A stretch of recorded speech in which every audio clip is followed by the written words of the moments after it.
A técnica da regressão, ela é a técnica por excelência para trabalhar fobias. O que é uma fobia? Fobia é um problema no qual a pessoa tem um horror a uma determinada situação. Pode ser a animais, gatos, cachorro, rato, baratas, pode ser a lugares fechados, altura. Nós podemos ter fobias em qualquer circunstância. Agorafobia, que é medo de lugares amplos, abertos. A claustrofobia, que é a fobia de lugar fechado.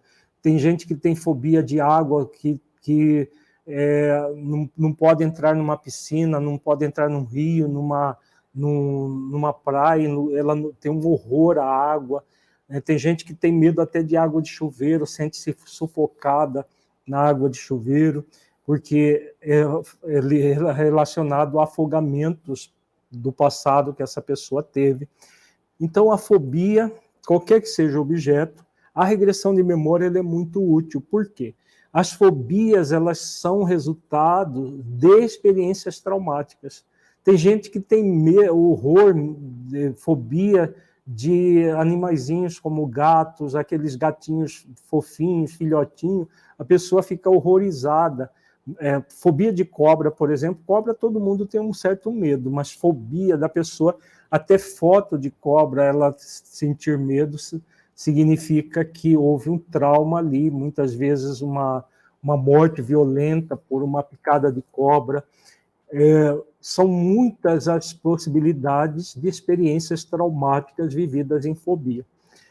Então, vamos dar um exemplo de um caso que nós atendemos, de uma pessoa que tinha claustrofobia. É um senhor de 40 e poucos anos, quando nos buscou, e que tinha uma fobia de lugar fechado, que era tão intensa,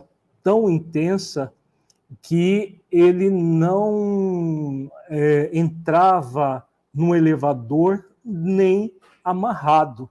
Né? Se levasse ele amarrado, provavelmente ele desmaiaria dentro do elevador.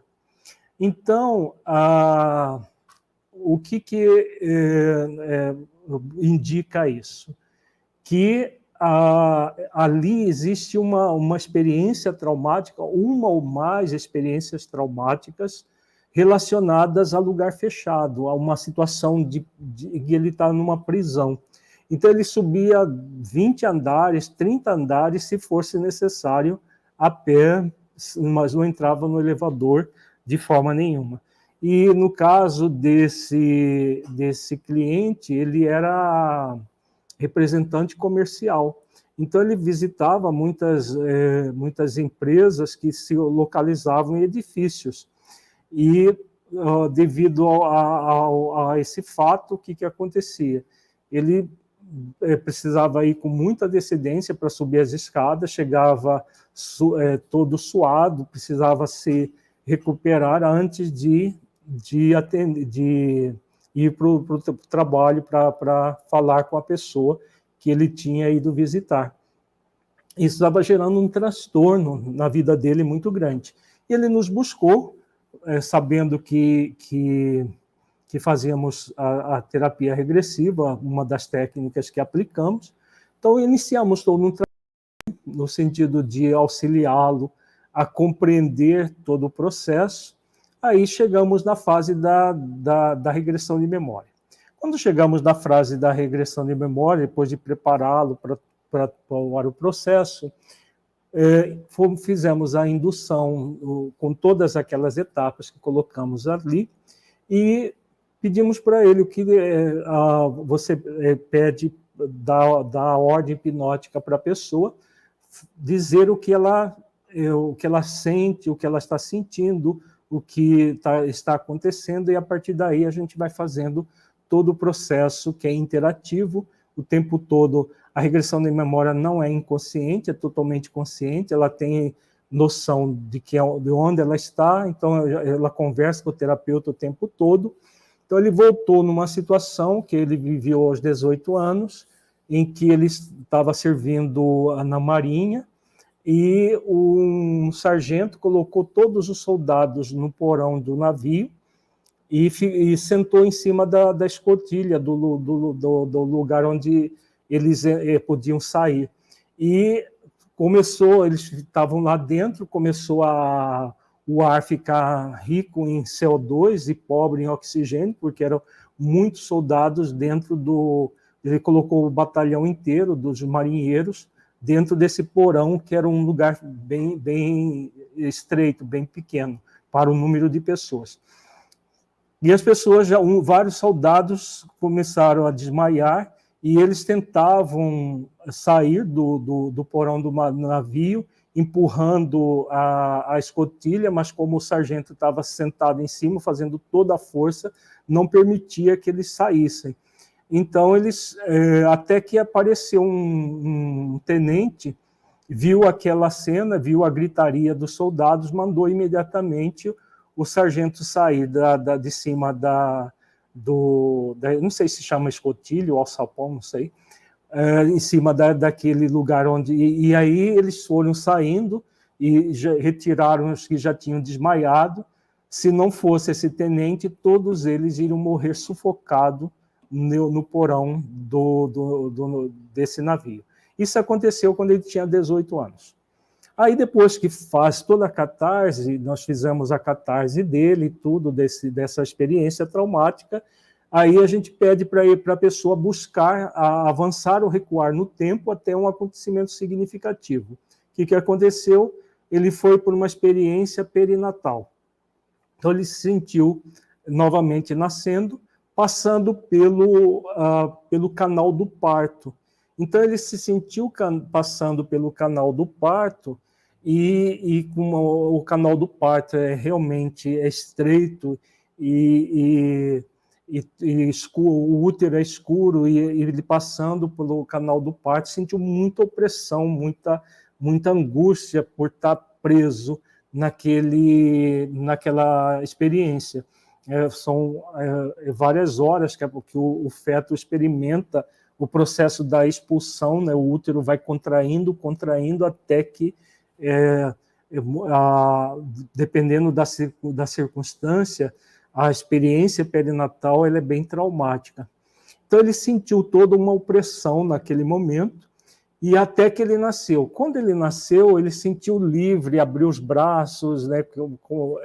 Bem reflexo, o recém-nascido, ele esperneia e tal. Ele sentiu-se livre e muito feliz por ter passado por aquele lugar estreito que era o canal do parto. Só que o que aconteceu? Na época que ele nasceu numa região rural, tinha-se o hábito de enrolar as crianças do umbigo para baixo até os pés, para não dar a chamada hérnia umbilical. Então, fazia uma espécie de uma múmia com a criança, e ela ficava durante 7 dias enfaixada desse jeito, para evitar aquilo que eles chamavam de mal de 7 dias, que na verdade é tétano, que não tem nada a ver com hérnia umbilical, mas ele fazia uma ligação de uma coisa com a outra. Porque era muito comum o tétano, porque utilizava-se esterilização de instrumentos, tesoura, para cortar o umbigo, só com fervura. Então, na zona rural, com parteira, era muito comum isso.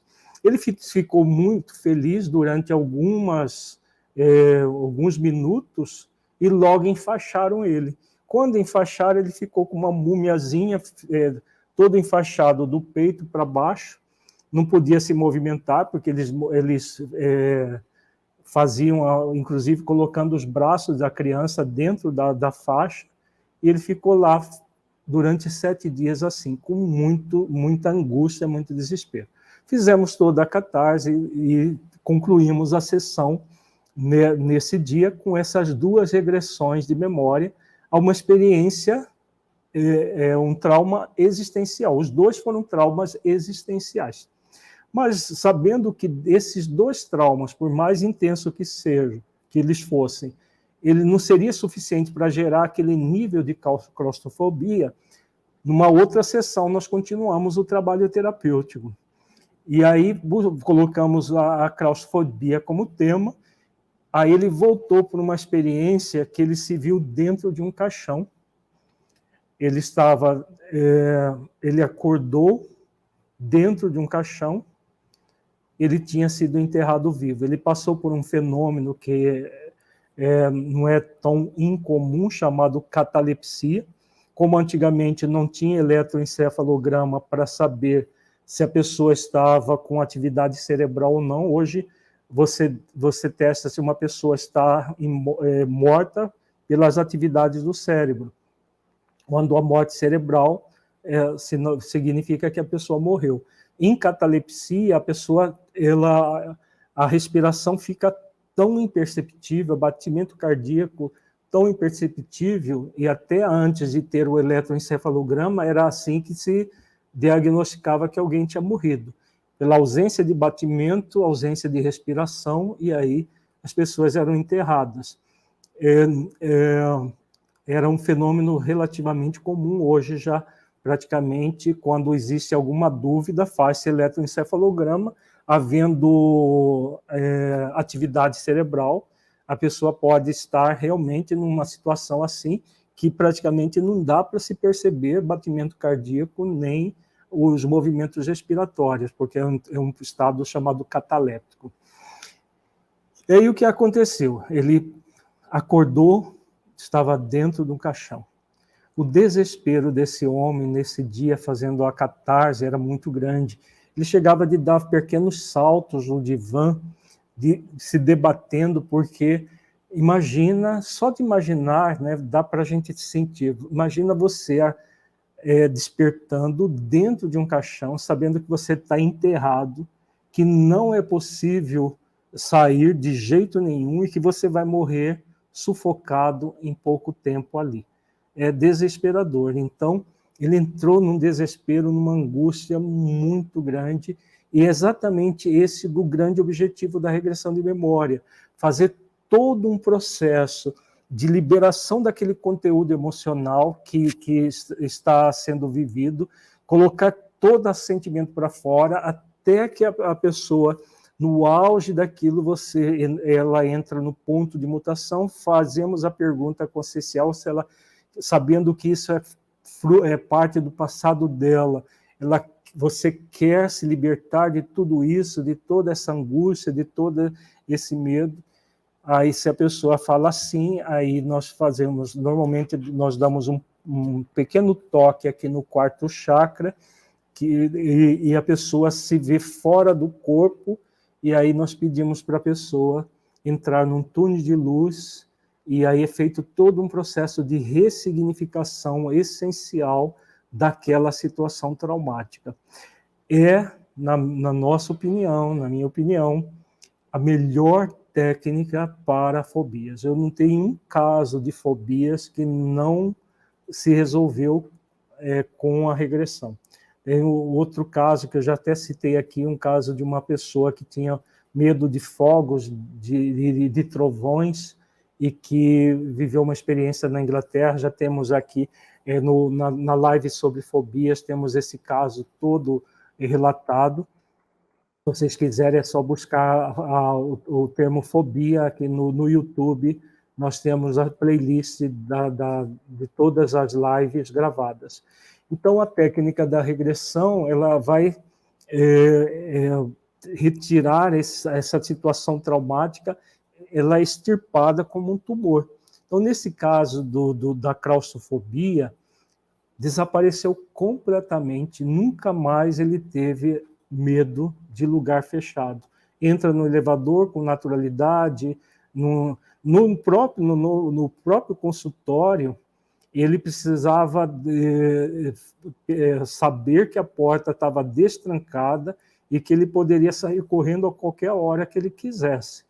Então, sempre deixando a porta, eu experimentava a maçaneta na frente dele, eu vejo, tá aberto, só você tocar aqui você sai.